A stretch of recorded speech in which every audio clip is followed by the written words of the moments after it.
So as we worked over the past year, the far and away most requested feature for us to build that people kept bugging us about was waitlist. And so we're really excited that's here. The first question we had to answer when we dove into that was, what do people mean when they ask for a waitlist? And I think at a highest level, the answer we got was, we need a place to create events that we aren't sure where they're going to fall on our schedule.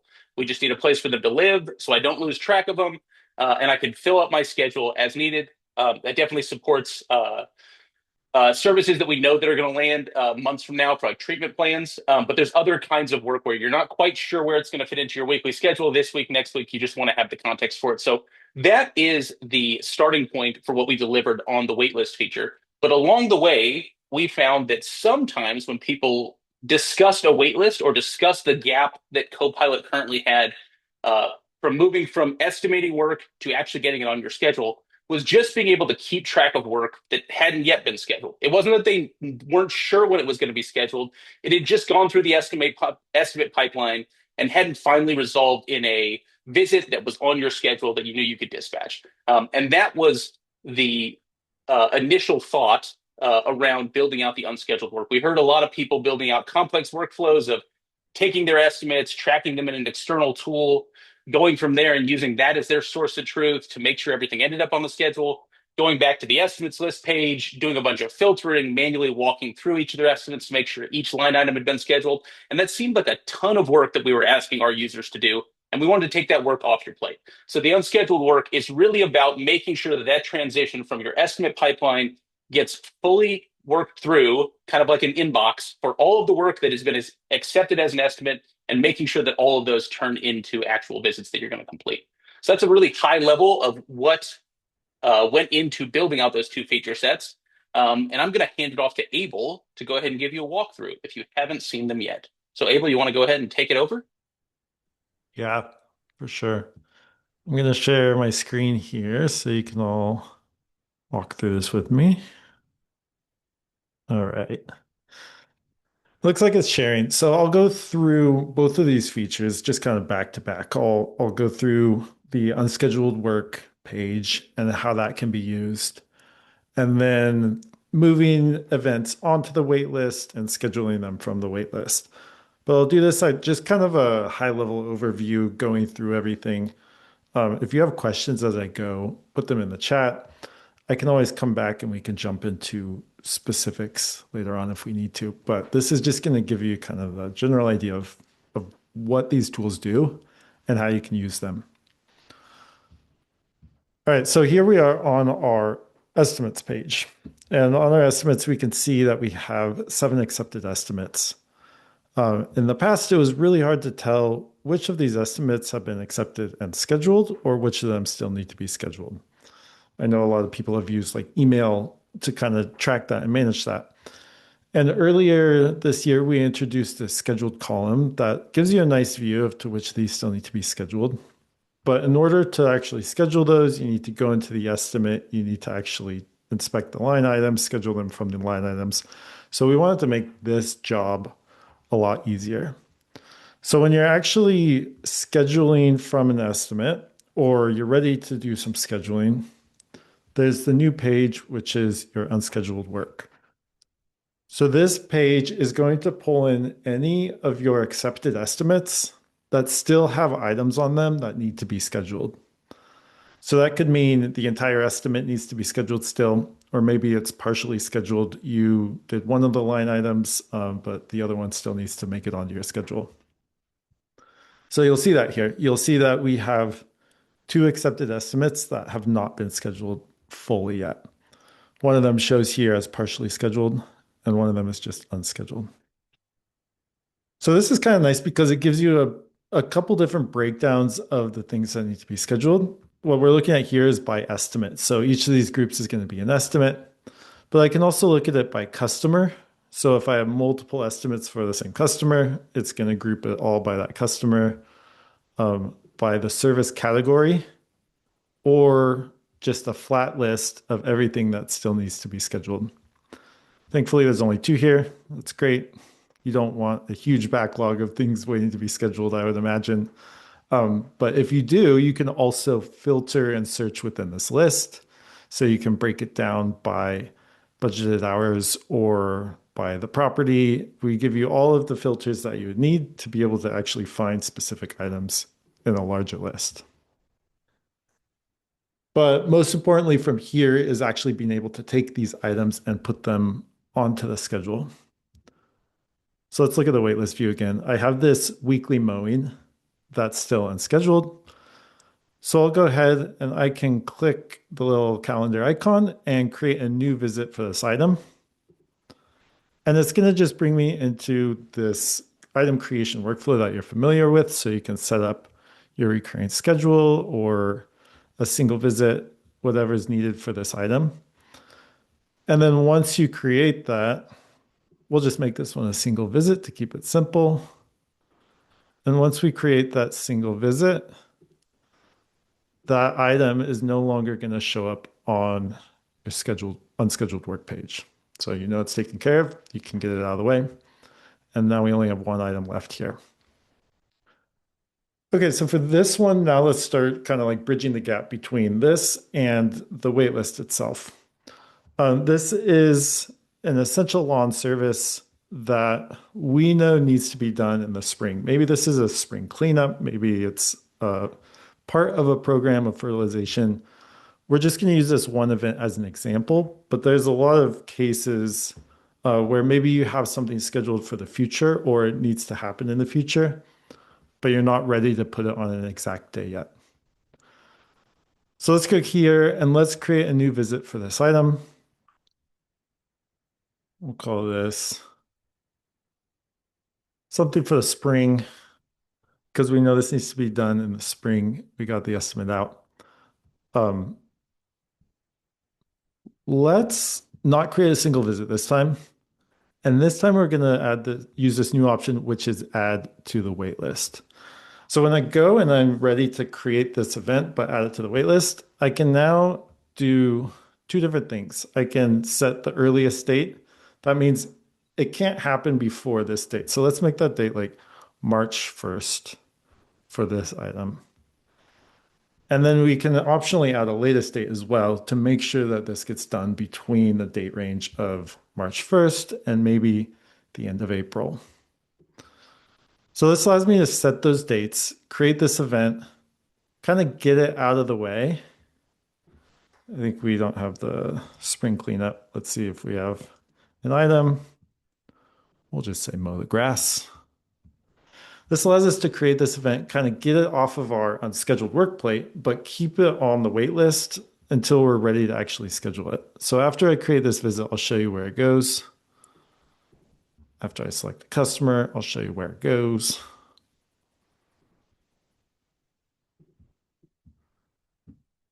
All right, let's create this and come over to our wait list.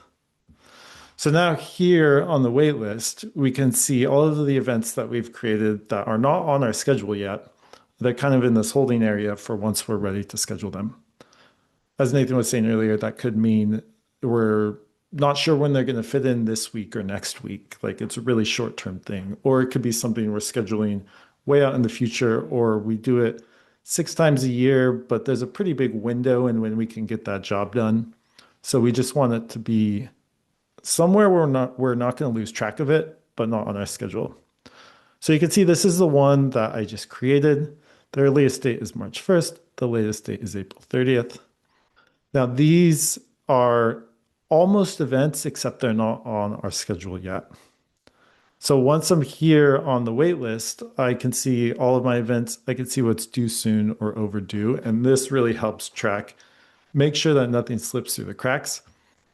If you have a latest date that's within the next week, you're going to see that that event is due soon and needs to be fit onto the schedule somewhere.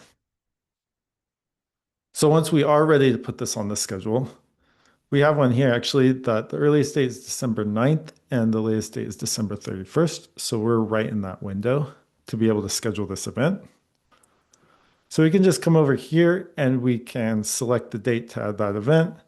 Maybe it's today, or maybe I want to select a multi-day event or do some more advanced scheduling. I can jump into the actual event to do that, or I can just add whatever day I want this event to land on, and I'll add it to the schedule. So let's just add it to today.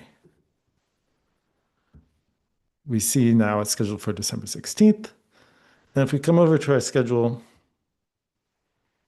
you can see it shows up here. It was called new visit for waitlist. So I'll show you. It's called new visit for waitlist, shows up here. Now that's great if I'm on the wait list and I'm going through my items and I'm seeing what I have upcoming, or what needs to be due soon. A lot of times I'll be starting from my schedule and I'm actually looking at my schedule and I want to see what I have on the wait list.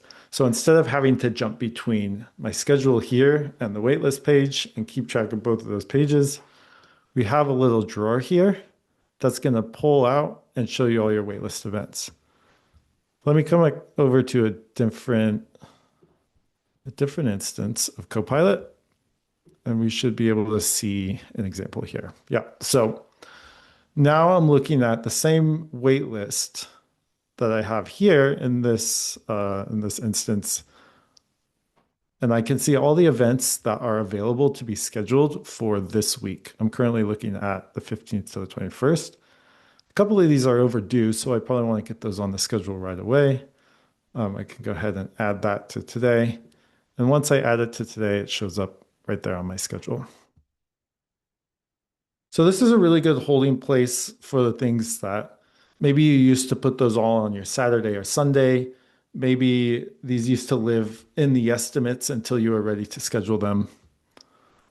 And it's going to help you keep track of future work that needs to be done, even if you're not ready to actually put it on the schedule itself. So there's a couple other little things here. That's the big picture idea. There's a couple other little things and ways that you can use this. I'll jump into that here. Let's say one of these events gets skipped or maybe just gets put off. Maybe the customer says, "Hey, I'm actually not ready for you to come this week. Maybe next week, but I'm not sure." So let's go into this event and let's actually add it back onto the wait list. I'll look at this event and it was scheduled for today, but the customer wasn't ready. So let's put it back on the wait list. We're going to make this a wait list event. They know they want it done next week sometime. So we can add that in, make sure it's done next week sometime. But when we save this, now it's going from our schedule back onto our wait list. So we can move it a little bit out of the way while not losing track of it fully if we ever need to put things back. Then the other last little piece I want to show is when we're on the unscheduled work here, I'm going to come back to this one. I showed you how to create a new visit from an item. Two other things I can do with this. I can take something from the unscheduled work and I can add that to one of my existing visits. So Hey, Paul, maybe, yeah, I'm sorry to interrupt. Are you showing your screen currently? yeah, did it stop sharing? It it did for me at I, least. I can still see it. Can everybody else still see Abel's screen? Yeah, I Oh, Get can hands see it. up. I'm Okay. sorry. Sorry for interrupting. No, Don't you're worry. great. I want to make sure everyone can see it. Yeah. Yeah, I'm glad you can still see it. So instead of creating a new visit, we can also add this to an existing visit. Maybe the customer accepted more work, or maybe you had a scheduled visit and you want to add this one to the scheduled visit. I can always select from the customer's existing visits and then add it on to one of those visits to get it off of the scheduled work page. Or I can always just mark it as scheduled. This isn't creating an event and it's not adding it anywhere. But for if any reason I know this work is done, I just need to move it off of here. We give you all the controls to be able to manage this the way that you need to and actually mark it as scheduled. And then you get your empty unscheduled work, which is great. That's where we all want to be. Everything's scheduled. And as soon as a new accepted estimate comes in, it's going to show up back here on this page and be ready for you to schedule. So there's a lot there. There's a lot of ways you could use this. That's kind of the idea behind why we built these two tools. But I'm sure there are countless other ways you could use it, or maybe they fit into your workflow just a lot differently than what we had planned. That's great. This is just our starting place, and this is where we want to hear what's working for you, let's not. We know that this is the start of these tools, and there's a lot more we can build there. So we'll get into some of that as well. But yeah, I'm going to hand this, I think, over to Stephen next to talk about how you can use service categories along with this unscheduled work to be even more powerful. Can I Then we'll before get to questions, Yeah, can I hop in here before you please. jump to Stephen? Those last two things that Abel showed, being able to take a kind of a stray item in service and attach it to an existing visit, or mark that either that whole estimate or a line item as scheduled. That's an extension of what you can already do in the estimates workflow. So those two new features to be able to do that, if you are going and maybe Abel, you could show an estimate. If you dive into a specific estimate and are working through an accepted estimate and trying to schedule that, those options are now available to you. Well, that one's already scheduled. Everything's But scheduled now. yeah, Yeah. but the kind of the way you're used to working through this, where you could just create a estimate from a line item or create a visit from an estimate line item. Those two additional features of mark is scheduled or add to an existing visit, those come back to your like the workflow you're used to on a per estimate basis. The unscheduled work is really just consolidating what you used to have to walk through each estimate to do and bringing it all to one place. So it's really trying to lift that burden of like you having to do a sort on that table view and then go through each one individually. It's just trying to coalesce those all into kind of one place. So hopefully taking a little bit of that burden of you having to click around the tool a whole bunch. Steven, keep it going. Sweet. Yeah. Do you mind if I take over screen share, Abel? Thank you. It's good to see all of you. Good to see a lot of familiar faces. Yeah, so I'm going to briefly touch on a feature in Copilot called items and service categories. There's a few reasons I want to go over this really briefly. One is because items and service categories unlocks a nice workflow with the unscheduled work feature that we just went over. So I want to demo that. The other couple of reasons are a little bit future facing. Categories and items and services we noticed were being pretty underutilized, but it's also it's something in the platform that we plan on using heavily in the future. So I just kind of want to bring some attention to it and say, hand it off to you guys because you find great ways to use these features that we build.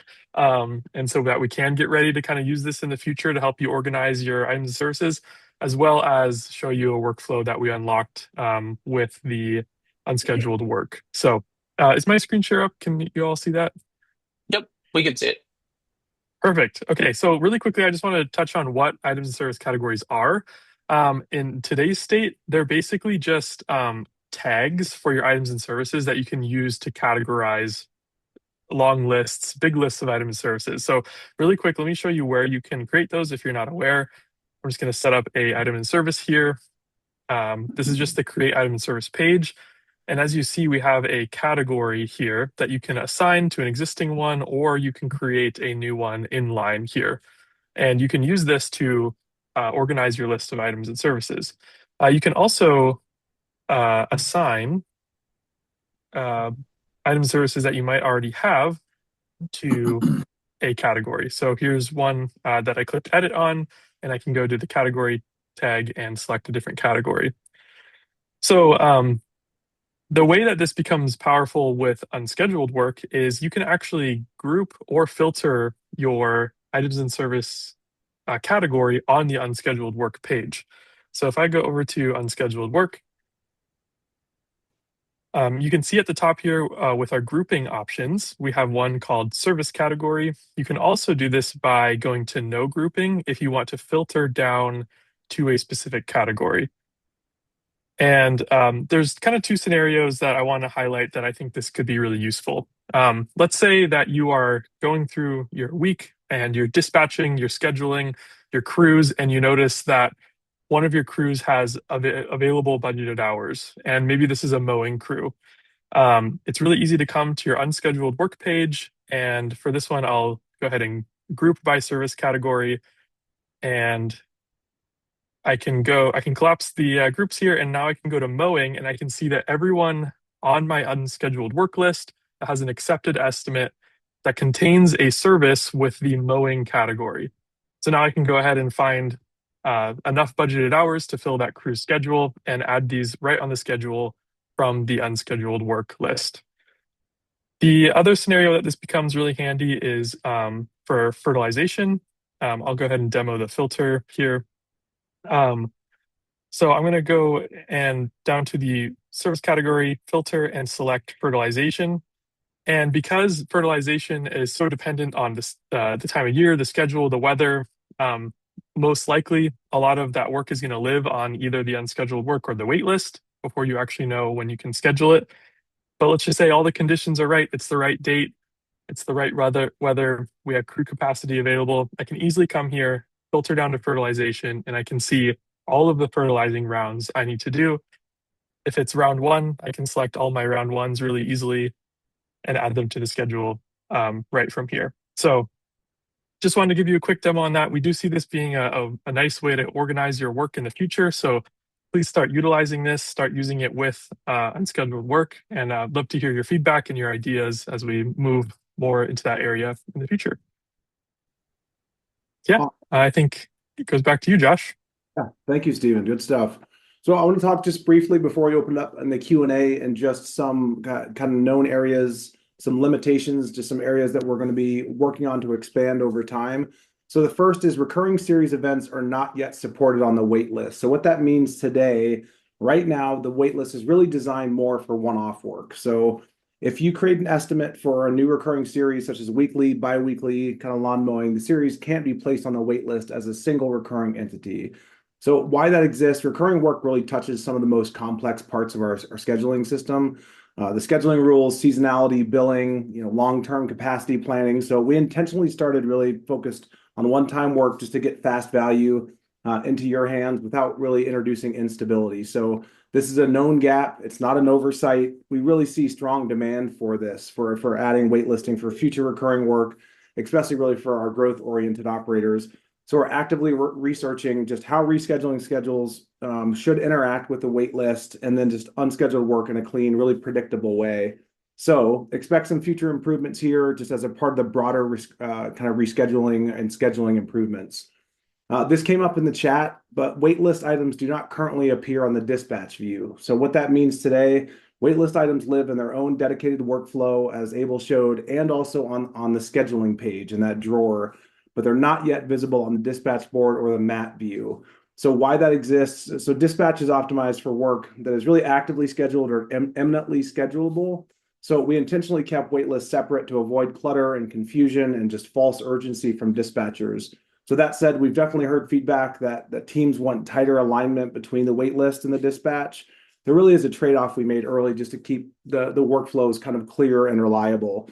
So we're actively evaluating ways to surface waitlist opportunities in dispatch and just also other areas without really turning it into noise. The last one is just capacity and geographic optimization that's still evolving. So what that means today, waitlist and unscheduled work, they really help capture demand. They don't fully yet automate decisions about where work should go or how you should best fill routes kind of based on capacity, distance, or crew efficiency. So this is really where scheduling starts to move from simple placement into optimization. We really see this as a huge opportunity for us, something that really compounds value over time rather than kind of like a one and done feature. That was the last thing I was going to bring up on just like the areas of opportunity and some of the gaps, specifically on the questions that came up in the chat. I think we're going to open it up for QA unless Nathan, you had anything else to add or Abel or Parker. No, I think we're ready to hop into QA. Parker, do you want to drive this? You want to walk through what we have from the start of the chat and maybe cover any ground that we've already answered and surface anything that we need to discuss? Absolutely. Yeah, I went through and I pulled some questions that we didn't get answered. It looks like we were able to get most of you guys' questions answered here in the chat. But first one is, how can we use the waitlist feature for jobs that are already on the schedule? Maybe I know pre-waitlist inside of Copilot, people would pick random dates in the future and use that date as their temporary waitlist. So we have a whole bunch of jobs that are on the schedule. Are we able to take those jobs that we, had our pseudo waitlist, and can we put them on the waitlist now that it's inside of the software? I'll kind of open it up if someone wants to take a stab at that. I believe able, correct me if I'm wrong here, if it is a single visit, you should be able to go in and edit that visit and convert it from a single visit to a waitlist visit. I believe that is within the scope of what we've already shipped. So if it is a single event and not a instance of a recurring event, you should be able to move it from your schedule to the waitlist if it's kind of on the schedule in a faux waitlist from before we had this as a feature. So that should be ready and available for you today. If it isn't working for you, please submit a help ticket to Parker, and we will make sure that that's working as expected. I think there's Absolutely. another question, Parker, from Kyla, that's very similar. Can things easily be transferred from schedule back to waitlist? I think it's a similar thing, is being able to kind of move things back into waitlist. And I think the answer, Kayla, is yes as of now, but let us know if you guys are having any issues with that one. Sorry, Yeah, Parker. and like they mentioned, you have to go in and edit the visit itself. So there's not like a bulk button where you can check all the visits. So if you do have a bunch, get a cup of coffee, sit down and click edit on these visits and get them added to the wait list. Kind of similar question is how can we use the waitlist feature in regards to quick dispatch and snow? Does the waitlist feature kind of fit into that workflow as it stands right now in the software, or should people still use quick dispatch? I think the answer as of now is just to continue using quick dispatch. We haven't yet fully integrated waitlist into quick dispatch. So quick dispatch is your best tooling right now for snow and kind of overnight dispatching as of now. We're definitely thinking a lot more about that though. Perfect. I'll touch on Paul's question that he put in the chat. Looks like Abel responded, but Paul was saying it would be nice if we could add stuff to the waitlist without having to create an actual estimate. You can for the waitlist, you can just create it from the add visit flow. The unscheduled work would need to be through an estimate though, so that's a good call out. Moving over to John Mueller's question. Welcome in, John. Says, how about location and tag filtering? With our new filter system that we've introduced on these pages, can we filter stuff down by tags and or locations? Not yet. So tags, I think tags are labels not included as part of the filter set, Able. I thought they were part of the filter set. Yeah, tags are not, if you're talking about like Okay. customer tags, but if you're talking about location, as in the property itself, you can definitely filter by property, by location. So hopefully that helps. Tags may be something that comes in the future we'll look into. Yeah. John, is that what you were talking about as far as location, just like the property address?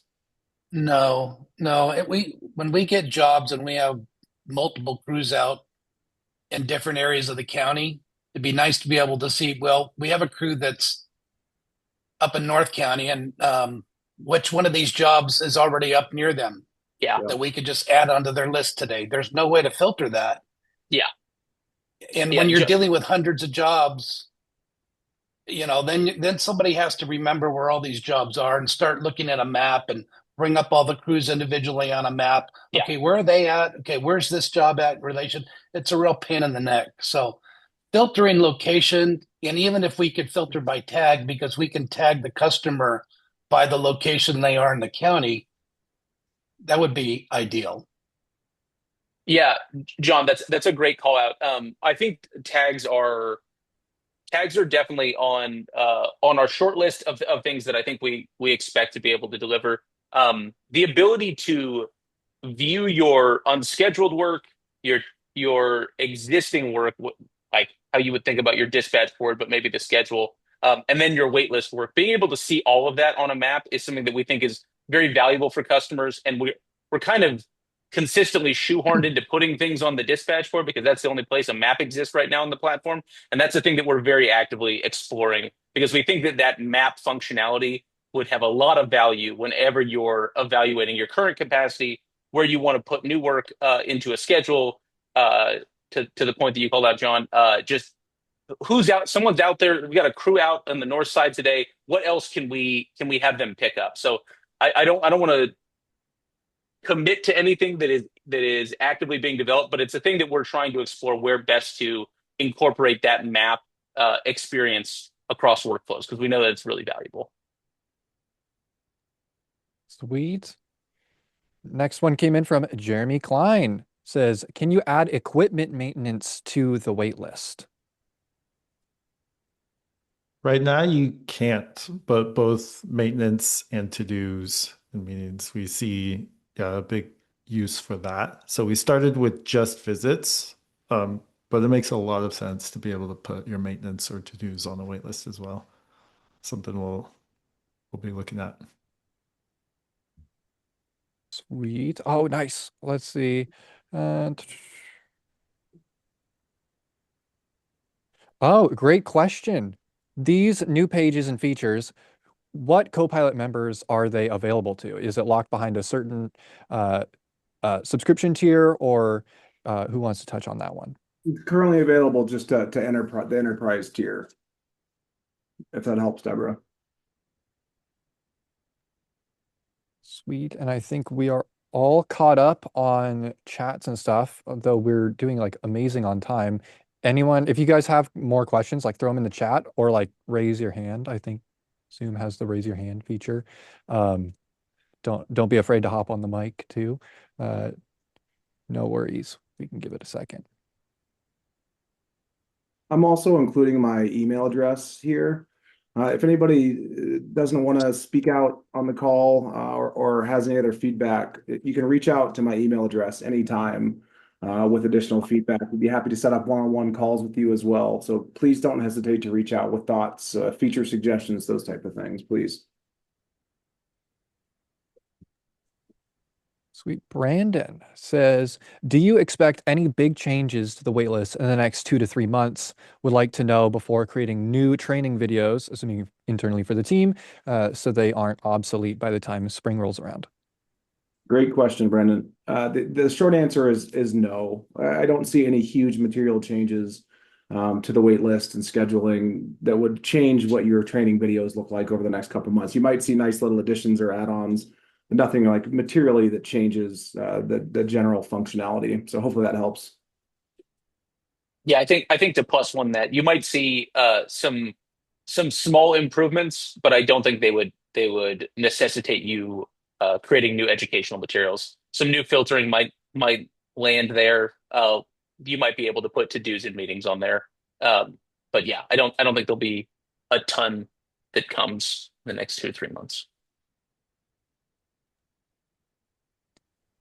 Sweet. We got one from Connor's iPhone. Kind of touching more on equipment maintenance. If we would be able to put equipment maintenance on the wait list down the road, do we think that we would add functionality for team members to be able to put in a request to have maintenance and have that go on to the wait list? Interesting. Potentially. Is this Connor from Augusta, I assume?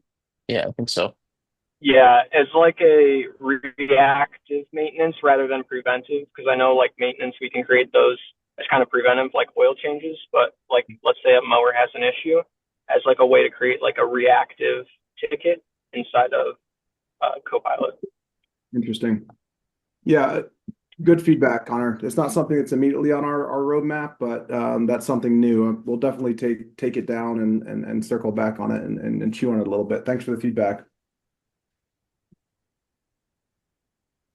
Sweet. And then one from MLCS is asking, do missed jobs automatically get added to the wait list? So if I'm supposed to do a job on Monday and I don't get to it, and then days go by, that thing kind of gets shoved into the background. Is there a way for that to automatically go on the wait list, or how can we make it so that those missed jobs can get added? Yeah, that's a great call out, great idea. Right now, they don't automatically go on the wait list, but you can definitely take that event and manually put it back on the wait list. So you just have to know that it got skipped or missed, and then go ahead and put that from the schedule back onto the wait list. Yep, and as mentioned before, you can click into that visit, click the edit pencil icon, and then that will allow you to select in your frequency, putting it back onto the wait list. So great. Parker, it looks like you I missed one think we, from Oh, Kevin. did I miss one from Kevin? Oh no. Yeah, Oh, yeah, can you share any chemical application plans on the horizon? Kevin, without giving away any specifics, I'll say that the chemical applications and additional features and functions for that is become top of mind lately, especially with a lot of the wait list coming out and needing additional kind of fidelity there. So I can't give you any specifics, but just know that it's top of mind for the business. We know a lot of our operators put down chemicals, and there's definitely some gaps in the functionality. So it's top of mind, but nothing specific that I can speak to as far as what's on the roadmap and coming next. But having discussions with a lot of chemical operators, and so just getting a better picture of where those gaps are and what we need to do to fill them. So hopefully that helps. awesome. Got another great question from Jeremy Klein. How hard was it to create the waitlist for us, and did it take a long time to create? Good question. Do you want to take this, Nathan, or want me to take it? You can start. I'll pepper in some thoughts. It took quite a while. One of the things that you're seeing as we go through and build, we're building net new features and functions in the CRM. We're rebuilding all of the pages. Without getting too far technically in the weeds, the old platform is built in an old coding language called PHP. And it's not really set up to scale for performance. And it's just kind of an old, antiquated, reliable, but antiquated coding language. So we're rebuilding a lot of the platform in React and brand new APIs on the back end. So everything that we're building is time intensive. So anything new that you're seeing, it's a brand new coding language. It's scalable, it's extensible, it's fast. So to answer your question, like long story short, it took a while, probably took a couple of months, start to end. And we still have more work to do to really extend it to where it's where we want it to be. So Nathan, anything to add? Yeah, I think to add on without getting too deep in the technical weeds is there was a lot of work setting up our ability to deliver product, a new experience in this kind of new technical world. But that's in a lot of ways like a huge down payment that we don't have to pay for every other feature we ship. We've kind of done the plumbing so that we are set up to deliver net new work. We know how to deploy. We know how to set up those new APIs. So I think this first effort was a big feature, but it also came with this very large one-time cost. We're very hopeful that the next page, the next series of experiences that we're able to build out will just be the cost of the feature itself. So they won't cost what it costs to move over the first ambitious feature that we built out. And I think Waitlist actually was a really good starting point. It had all of those things related to it, but it was also helped us uncover some of the hidden like tension, disagreement with like how our users think about events and when they schedule them and what they mean, and kind of how our system under the hood manage them and some of the mismatch there. And we did a lot of work that maybe is not super visible in what you're seeing on your day to day. It should kind of just be invisible to you, but it's really setting the groundwork for us to deliver a lot better experience that aligns with how you've used the platform.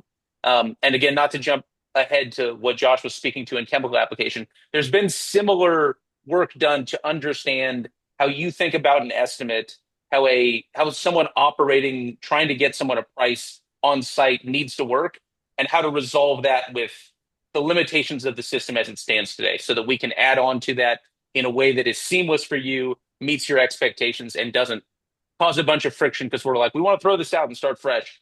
It's not fair to you. So we're trying to make sure that like the whole platform speaks the language that you are used to using and is just additive and not asking you to relearn how you do your day-to-day work. Yeah, I guess I don't have to raise my hand. I want to add to this though. A lot of that's from, the technical side and how hard it is to build new things. one of the big efforts in building anything new is really understanding what you all need in the tool. And so thank you to all of you who like took time to speak with us and break down these ideas and tell us what you need. The more that you do that, whether it's through the Facebook groups or directly reaching out to Josh through support, like that's hugely helpful for us to be able to understand what actually needs to be built and build it the right way. Because that's a huge part of the effort too. It's not just the technical side of it. So please keep your voices active. Let us know what you see, what you need, what's not working, what is working. But yeah, just shout out to all of you who took time to talk with us throughout this process. Huge plus one. I just want to echo that. Like, sincerely, what we build next is a reflection of your feedback in calls like this and all of our cab discussions. So don't hold back. Don't think that you'll overrun us. Like, we're good at filtering and sorting through feedback. Sincerely, we want to build this exactly to your specs to help your business grow. So keep it coming, please. Absolutely.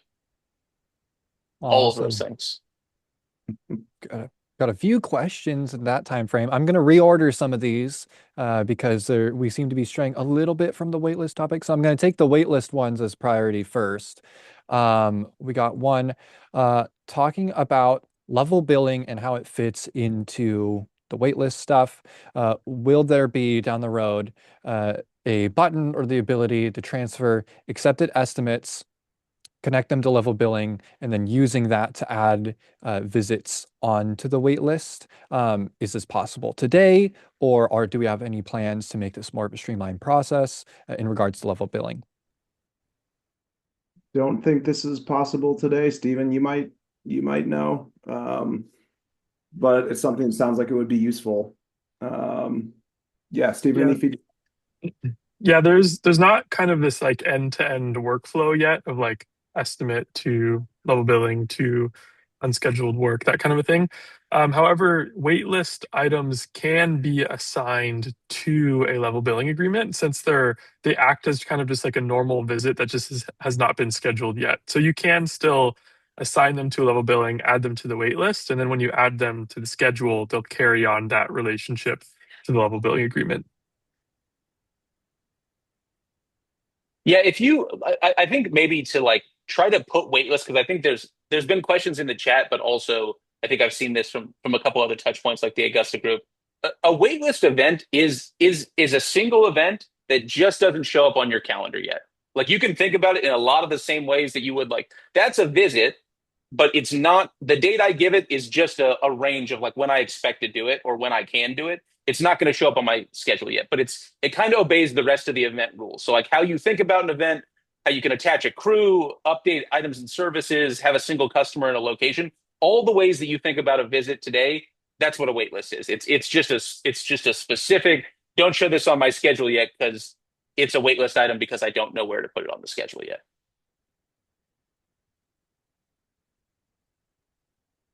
Awesome. Sounds like someone joined a little bit late. What are the main, like, what is the ideal main use case for the waitlist? Is it specifically just for like fertilization rounds, or can this be used in your day-to-day scheduling? Yes and yes. Yeah. But also, I want to just maybe throw out there that like this is a tool that we built based off customer feedback. You don't necessarily feel like you need to use this if it doesn't work in your business flow. So we're kind of showing how it works and how it might be used, but don't feel like we're trying to pressure you to use something if it's not actually useful for you. So with that said, I think the main uses are if you have events that you know fall on your future schedule, whether that's next week or in a month. So that could be fertilization, that could be cleanups, that could be a project, but you don't want to put it on a specific day yet. That's really the most useful thing the waitlist can do for you. It allows you to not lose track of that event while not also putting it on, January 16th. You can keep it in a window of time without actually putting it on a specific time. So I think a big fertilization use case there, a big project-based work use case there right now. But Any others you come up with or work for you, we'd love to hear as you start to use it too. Yeah, to tap in with that, the it is definitely not the whole story of a chemical application workflow, but if you do need to have a visit that's between 2 days, like after this date, but before this next date, you can create a visit and put it on your wait list for different chemical applications. So that is a piece of the story. You can't make them connected of like, I need the first visit and then this one has to be a month after the next visit. You're just managing dates individually, but it's a start to that. And then to Abel's point about not trying to shoehorn it into your workflow if this tool isn't a good fit for you, this is a thing that we listen to everybody, not just Mike. And for Mike's Augusta workflow, like the unscheduled work page is a lot more impactful because they're making sure for how they manage their workflows that work from that gets accepted as an estimate always lands on the schedule. So they don't have a big use case for waitlist, but that's just one of a number of workflows. So if this is a tool that you find a bunch of value in, it's great. We heard a lot of people asking for it. But if it doesn't fit your workflow, you don't need to find a way to shoehorn it in. It's another tool that's there to help support you in your scheduling efforts. Awesome. And if anyone joined late, like I said at the beginning, we are recording this and it will be uploaded and emailed out. So if you did miss the demo portion, you're like, dang it, we will be sending out a link so you can watch that replay to watch it in action. Next question we got here is, what about estimates that were created way in the past before these features were released? You're not seeing them on the pages right now. What can I do? Is there a way for me to add these in bulk, or how does that look? Yeah, that Yeah, so is. go Oh, ahead. go ahead. Okay. No, That is please. one tough thing about rolling out new features is how you handle everything before when you roll that out. So the answer for any estimates that fall before that date is you can still go to your estimate page and you can still see the column there that says whether it's scheduled or unscheduled. And you'll have to go and after you get all of those older estimates scheduled, you know everything is going to show up on your unscheduled work page. But maybe there's kind of this in between time where you're still checking both pages until you've moved past the estimates from October 1st, I think is the cutoff there. Yes, yeah, it's October 1st. Yeah. So some of the work that we had to put into the technical side of this to make sure we were correctly tracking from when you convert an estimate into a visit or an estimate line item into a visit, that hasn't always existed. So there was a date that went into place where we can accurately track that. And if we tracked everything before that, it would have all the estimates you ever did show up in this page as like you never scheduled any of this, and that's not right. So we have a cutoff date for that, which is October 1st, and you'll see that there's a little chip up there on the unscheduled work page that's like, hey, nothing from before this date is going to show up here. So starting on that date, you can trust the unscheduled work. If something doesn't show up there, file it as a bug. But everything up to that date, you will have to go back to that estimates list view and kind of filter down and try to track that yourself. Awesome. Next question was, is there a way to use quick dispatch templates for the waitlist at the moment? I believe we touched on this, but maybe we could give it another quick reply for that. Yeah, not much to add other than just not currently. That's an area we know of needs focuses timely because there's a lot of snow operators in our ranks, but not currently. There's maybe a little bit to add there because for quick dispatch, you can't add them to the waitlist. If we're talking about chemical applications or multi-step programs, you can create a multi-step program and have that generate your waitlist events instead of actual scheduled events. So if you want to use a multi-step program for your 6-step chemical application, you can use that and put those right onto the waitlist, just not through quick dispatch yet. I just want to add there too. The nice thing about using multi-step over quick dispatch for fertilization is you can do those like built-in delays. So you can say step one should happen and a month later step two should happen, and those will carry their time frames over to the waitlist. So that's a much better feature for chemical applications going on the waitlist. Great call out. And a great question from Brandon from Simply asking, we've got new features. How do we get feedback from members about these new features? Where can they go to give us their feedback? Do we post anything in Facebook or an email? Because there's a lot of valuable information that we can gather from members actually in the trenches testing these things. How can they do it? Really good question. Yeah, right now our biggest channel of feedback is in our Facebook groups. We know not all of you are on there, but if you are, please join. We have an internal members Facebook group that is pretty active. Every feature we release, we get a lot of feedback in those channels. We also are, again, happy to share our email addresses, specifically for people who are like very active, like, people who are willing to join a webinar like this. This is the type of people we want feedback from. So my email is in that waitlist webinar. We also have a customer advisory board for a handful of customers that really give good feedback. So if that's something you're ever interested in, please feel free to, again, to email me. And we get a lot of really good feedback kind of as we're going through and building from that tab group. There's probably other channels too. Can't think of off the top of my head. Those are the main channels, Brandon. Hopefully that helps. And I guess to yes and Josh and answer Brandon in the wider group, that is a thing that we are trying to develop a better competency at, of like being able to like reach out, request, hey, we've got a new feature cooking. We'd like to get some early validation. We'd like to get some validation on this as an execution for it. I think we did a step or two in the right direction on this waitlist work, but it's something that we want to continue to improve on in 2026. So hopefully, if you hang out in your Facebook email or in CRM, you'll see much more messaging about it in the coming year.